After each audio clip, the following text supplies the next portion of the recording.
I got you, people. So like I was saying, looks like the New Year's clock won't hit 12 midnight on January because our government is busy still sending out weapons for these wars to occur. What is it that our government needs in these foreign countries that we supplying these wars to continue? I mean, don't we got enough territory enough for ourselves that we can't even keep up, but we're not interested in other people's wars? Like, what is Ukraine offering to the United States that the United States is so eager to protect Ukraine from Russia, right?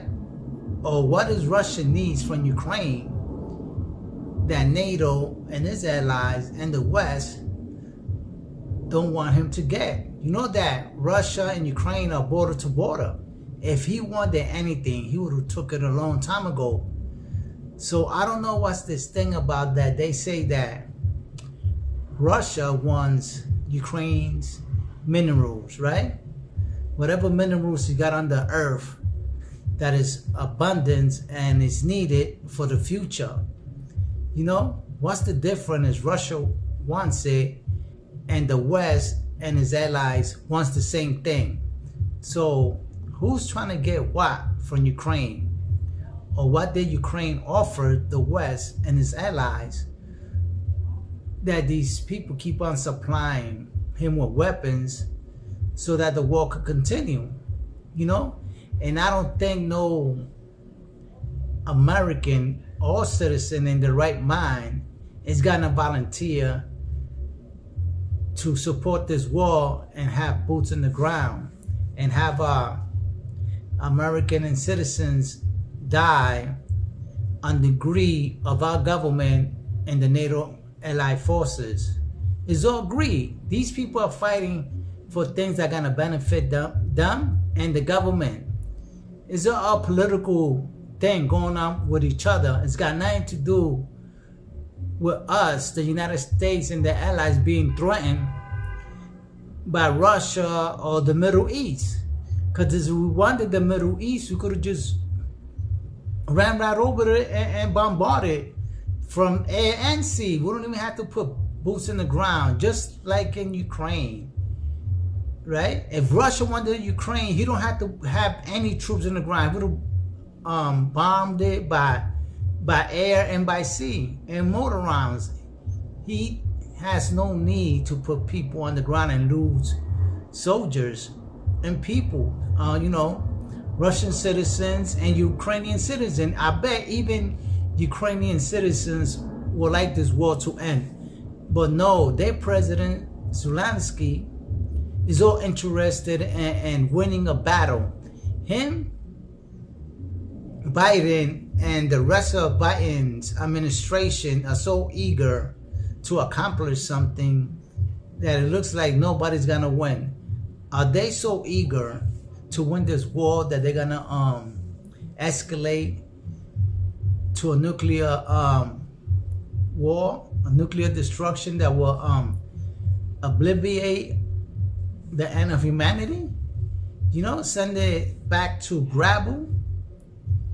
Are they that anxious to die? I know they got a lot of money. They don't care about the civilian people in America, believe me, or anybody else in the world, because you know they got their own bunkers and they're gonna fall into these bunkers, and the ones that are gonna suffer, like I said before, is the citizens of the country. And a lot of American people are just gonna die, suffer from depression just because our government can't control himself and doesn't want peace. I mean, the West wants to control the world. Let's put it like that. If America can't control it, he's not gonna let any other country control the world. He's been on top so long that he can't face being in the bottom. So if they could take Russia out, who you think is next? They got a blacklist. Russia's got to get taken out. After Russia is going to come China. China's got to be aware of this already. what's going on, right? And after China, it's gonna have to go maybe Iran or North Korea. So those people, all the people that I mentioned, are on the blacklist to America, right? So they gotta be dealt with because America wants to be in control of the entire world.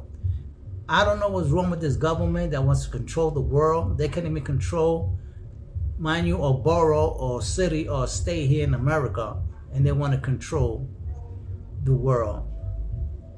And I don't think anybody in the right mind is going to join the armed forces anymore. The days of the armed forces joining and whatever bonus you're going to is, it doesn't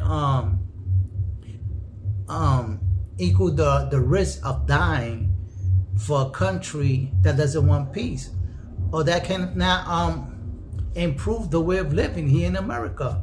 So I think the world have changed and people have realized that the government is not for its people. I always been saying that. Like my other channel got removed. I guess they didn't like what I was saying, but it's the truth. Our federal government doesn't care about the citizen or its people. All they want us to do is work until we die and pay our taxes. So what? So they could give it out and create wars and benefit from whatever they do. But the citizens are never going to benefit from anything that the government has to offer, right?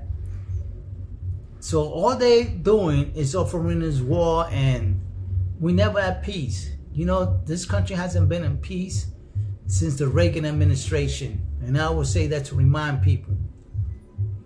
Since the Reagan administration, this world, America, hasn't been in peace. There's nowhere that we go that we have problems with everybody. I have no idea why our government is always creating problems with other countries. And with that, people, I'll let you go and you think about that. If America's not on top, nobody's going to be on top. You think about that.